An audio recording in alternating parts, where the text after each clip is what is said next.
Ketiga terakhir apa? Ya, ikut NU yang mana? Ikut NU yang mana? Loh, NU itu kan hanya organisasi. NU lekok lah atau Pasuruan. NU lekok ini saya kira masih lurus itu. Kalau mengundang saya berarti garis lurus itu. Jadi itu ya.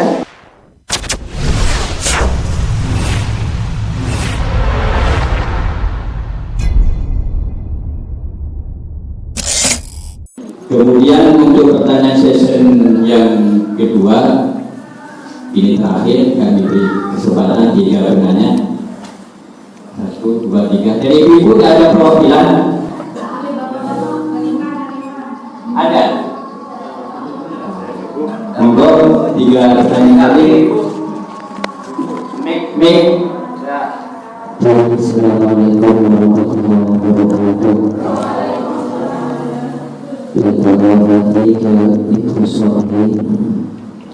Di sini kami mau bertanya,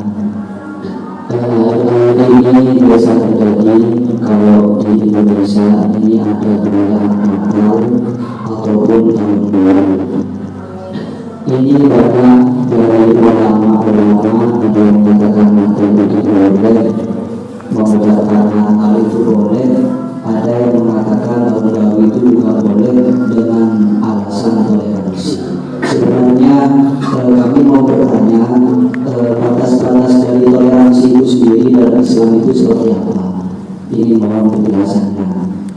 Terus pertanyaan yang kedua, ini juga sering terjadi tuduhan radikal. Seperti kami sendiri ini suka terhadap tindakan-tindakan oleh orang yang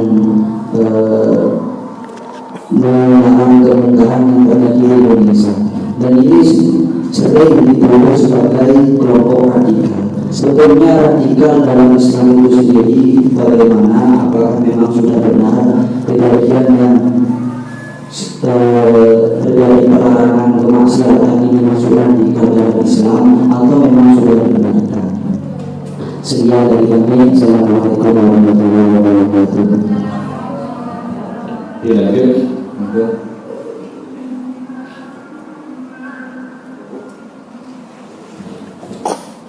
Assalamualaikum warahmatullahi wabarakatuh. Nama saya Abdul Wahab. Zaman sekarang ini warga Nahdliyin sudah diombang-ambing oleh masalah pilpres atau tidak. Pertanyaan saya,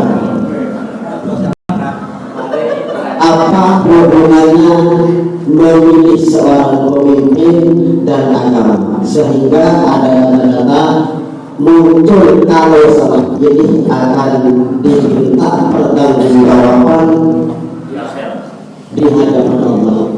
Pertanyaan saya, apa hubungannya di antara memilih seorang pemimpin dan agama? Sekian. Assalamualaikum warahmatullahi wabarakatuh. Terima kasih. Nama saya Ahmad Sabi'i dari Tabalako. Pertanyaan saya sebetulnya dari warna-warni yang ada di NU. Kami ini bingung, mau ikut NU yang mana? Siapa yang harus kami ikuti? Kalau dulu kami jelas kami ikut Bahasin, sekarang Bahasin tidak ada. Kami harus ikuti. Ajaran itu sih dilakukan sopo, yang dilakukan siapa yang harus kita ikuti? Terima kasih. Sudah 3 penanya tadi. Yang pertama dengan adanya perayaan Natal atau tahun baru, dengan pertanyaan batas-batas toleransi, mereka toleransi. Kemudian terhadap tuduhan radikal, apa definisi radikal atau pengertian radikal tersebut. Kemudian menyikapi pilpres, apa hubungannya memilih pemimpin dengan agama. Pertanyaan yang keempat, NU yang beraneka ragam sehingga bingung ikut NU yang mana. Mungkin ini dan 3 penanya. Terima kasih. Pertanyaan yang pertama, batas-batas toleransi.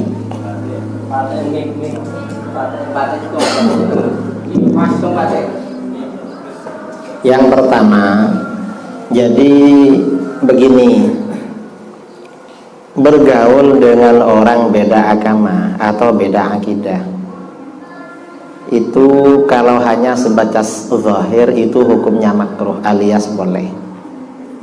Bersahabatlah, misalnya menyapa, berbuat baik itu boleh. Kalau bergaul secara batin, bersahabat secara batin itu gak boleh. Secara batin artinya apa? Kalau dia sedih, kita ikut sedih, susah ikut susah. Dia tahu rahasia kita, kita tahu rahasianya, ini haram. Mati berdua. Hah? Mati berdua. Nah, mati sehidup semati itu gak boleh. Kalau beda agama atau beda aliran, jadi gak boleh itu. Itu masalah pergaulan. Lalu yang kedua, mengucapkan selamat hari raya pada agama lain, itu hukumnya bagaimana? Kalau saya ikut kitab-kitab Mu'tabarah, dalam kitab-kitab Syarah Minhajut Talibin Imam Nawawi, seperti di dalam kitab Tuhfah, Nihayah, Hasyiatul Jamal, Mughni, dan lain-lain itu haram. Yang membolehkan ulama modern. Nah, jadi hukum asalnya haram, kecuali kalau terpaksa. Mungkin kalau terpaksa ikut yang boleh. Misalnya karena dia kerja atau tinggal di daerah banyak orang kafir. Kalau tidak mengucapkan begitu nanti kita dipecat, di PHK atau apa, mungkin itu boleh. Itu termasuk batas-batas toleransi. Kalau pendapat yang muktamad itu tidak boleh, haram hukumnya. Kemudian juga masalah batas toleransi. Orang di luar Islam itu kan kafir kan. Kalau tidak dikatakan kafir kan nggak boleh karena emang kafir. Cuma dalam pergaulan sehari-hari kita tidak dianjurkan memanggil kawan kita yang kafir, atau orang kafir membeli di toko kita, atau kita beli ke tokonya orang kafir lalu kita bilang, Pak kafir ini berapa harganya. Gak dianjurkan. Mengapa? Karena umat Islam ini perlu menanamkan simpati pada pengikut agama lain, agar mereka simpati dan tertarik ikut agama kita. Tamfir, menanamkan antipati dari agama lain pada agama kita, itu gak boleh. Di dalam hadis, basyiru wa la tunaffiru, yassiru wa la tu'assiru. Sampaikan kabar gembira, jangan sampaikan sesuatu yang membuat mereka lari, antipati pada agama. Memang seperti itu. Ini batas-batas toleransi. Lalu pertanyaan yang dari penanya kedua, Pengertian radikal. Radikal itu melampaui batas, itu namanya radikal. Nah, yang dimaksud radikal di dalam akidah di luar Ahlus Sunnah itu radikal semua. Syiah, Wahabi itu radikal. Itu radikal kanan. Ada yang radikal kiri itu liberal karena terlalu bebas. Ahlus Sunnah itu jalan tengah, lurus. Itu yang dimaksud jalan tengah seperti itu. Lalu pilpres atau pileg, kita pilih yang bagaimana? Katanya ada pertanggungjawaban. Ya betul. Memilih pemimpin itu harus yang baik, ya, yang muslim, caleg yang baik, yang amanah, yang muslim. Dan memilih bukan karena fulus, karena kalau memilih karena fulus termasuk riswah sogok, hukumnya haram. Secara hukum begitu. Itu memilih. Karena kita ini Islam, maka kita memilih pemimpin yang kira-kira membawa maslahah bagi umat Islam. Yang kedua, karena kita ini Ahlus Sunnah wal Jamaah, kira-kira bawa maslahah kepada Islam Ahlus Sunnah wal Jamaah, bukan kepada kafir. Karena kita ini bangsa Indonesia, kira-kira pemimpin yang membawa maslahah kepada bangsa Indonesia, bukan kepada bangsa asing, tetapi kepada bangsa sendiri. Ya kuncinya itulah. Itu yang mana? Ya cari sendiri. Tidak bisa menjelaskan ya. Apa? Tidak bisa menjelaskan. Saya kira masalah kepemimpinan nggak perlu ada apa namanya. Kita ini bertengkar, nggak perlu. Mengapa? Umat Islam ini oleh Allah akan diberikan pemimpin yang soleh. Kedaulatan politik, kekuatan politik itu kuncinya ada dua. Yang pertama adalah iman, artinya akidah Ahlus Sunnah wal Jamaah. Yang kedua soleh-soleh. Jadi kuncinya dua. Ini sama orang-orang Jakarta isyarat 02 katanya. Padahal tidak ada nolnya. Cuma orang tuh kalau seneng kan dihubung-hubungkan. Memang kuncinya seperti itu di dalam Al-Quran. Wa'adallahu alladhina amanu minkum wa 'amilus shalihat la yastakhlifannahum fil ard. Allah menjanjikan orang-orang yang beriman di antara kamu dan beramal soleh. Allah benar-benar akan menjadikan mereka penguasa di muka bumi. Artinya apa? Islam itu kalau ingin punya kedaulatan politik, kuncinya yang pertama iman, yang kedua amal soleh. Iman itu artinya akidah sesuai dengan Ahlus Sunnah wal Jamaah itu. Ketika Ahlus Sunnah ini kuat, umat Islam ini biasanya berkuasa. Ketika akidah-akidah lain ini kuat, sekarang yang kuat Wahabi sama Syiah. Umat Islam ini kalah sekarang karena akidah. Karenanya kalau umat Islam ini kuat, siapapun yang jadi pemimpin akan soleh. Kalau umat Islam ini baik. Tapi kalau umat Islam ini nggak baik, siapapun yang dipilih nakal. Ini bukan tergantung personalianya, bukan, tergantung umat. Makanya di dalam kitab-kitab fikih dikatakan a'malukum ummalukum. Amal perbuatan kamu adalah yang menentukan pemimpin atau pejabat negara kamu. Artinya kalau amal perbuatan kamu baik, pemimpin kamu juga baik. Kalau kamu nakal, pemimpinnya juga nakal. Itu kaidah. Di dalam hadis Rasulullah SAW bersabda, kama takununa yuwalla alaikum. Sebagaimana keadaan kamu, Allah mengangkat pemimpin bagi kamu. Artinya kata para ulama, kalau kamu jadi orang bertakwa, Allah akan mengangkat pemimpin yang bertakwa dan menyayangi kamu. Tapi kalau kamu banyak maksiat, zalim, Allah akan mengangkat pemimpin yang zalim, yang maksiat, yang tidak sayang pada kamu. Itu jadi artinya apa?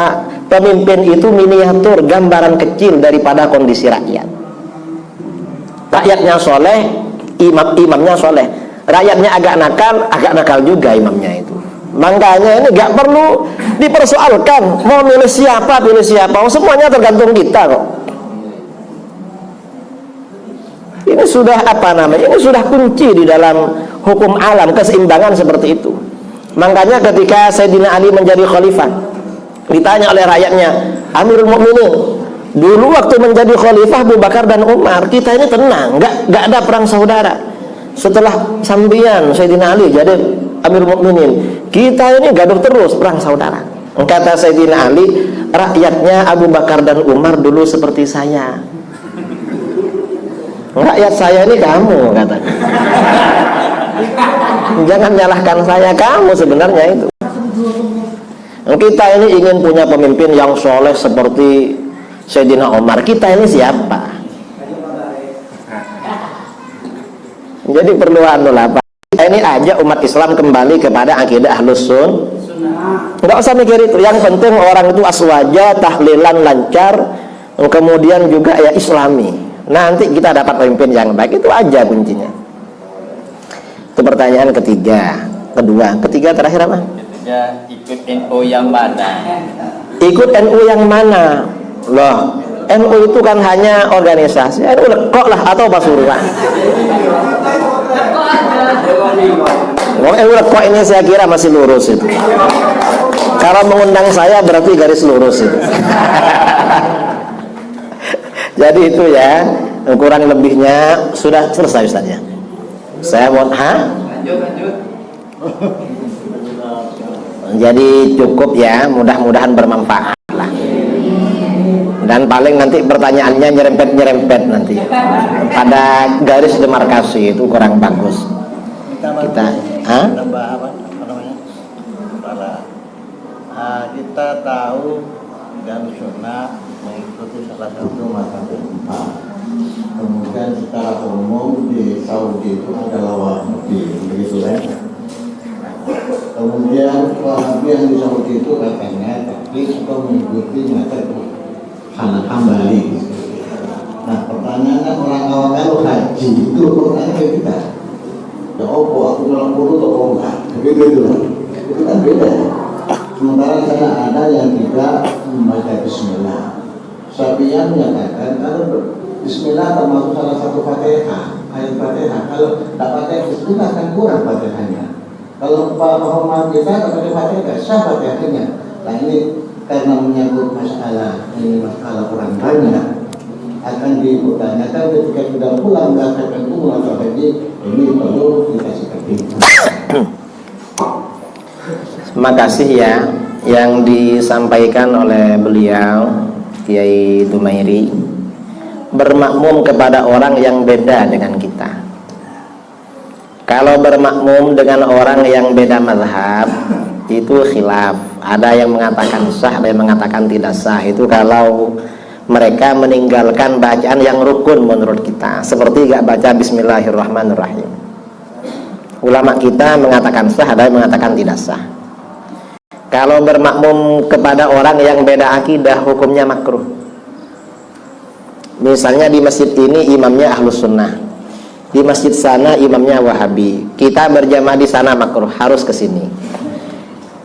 Kalau gak ada lagi imam kecuali Wahabi, gimana Pak Ustadz? Yang ada imam Wahabi, di sana Wahabi juga, maka bagaimana? Sebagian ulama Syafi'iyah berpendapat kalau begitu lebih baik sholat sendiri. Ada juga yang ini khilaf ya di kalangan Syafi'iyah, dalam kitab Asnal Muthalib, dalam kitab Tuhfah, dalam kitab-kitab fikih khilaf memang. Ada yang mengatakan daripada sendirian masih lebih baik berjamaah walaupun makruh. Ini khilaf memang. Ya mungkin kira-kira ya lihat kondisional lah.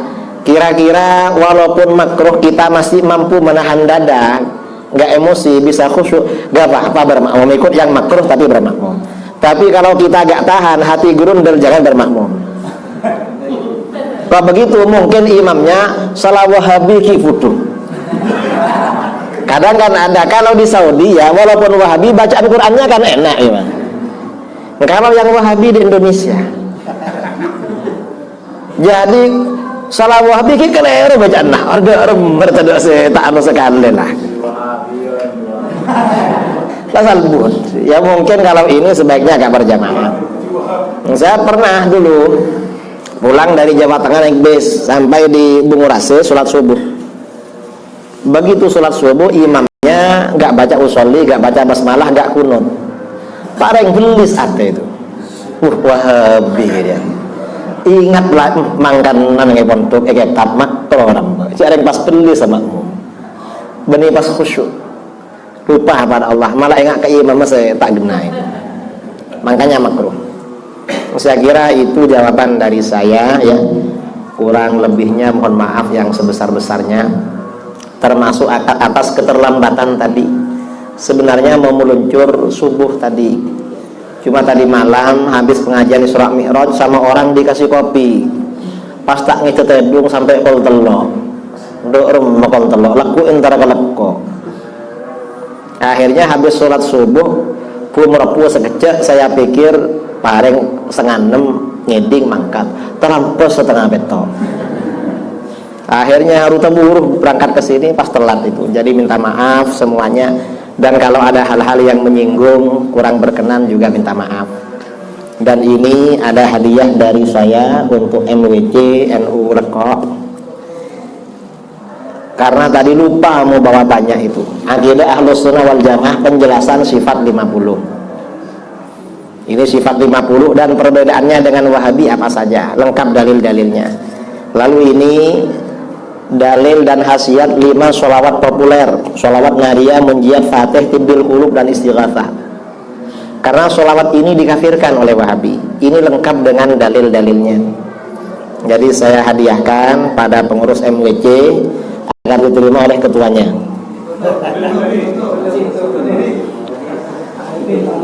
Saya serahkan kepada ketuanya untuk di ini ya. Nah, gampanglah foto nanti selesai. Dan untuk yang lain kalau ingin buku ini bisa didapatkan gratis, tapi ke rumah saya. Insya Allah saya kasih gratis. Jangan lupa oleh-olehnya. Mohon maaf. Assalamualaikum warahmatullahi wabarakatuh.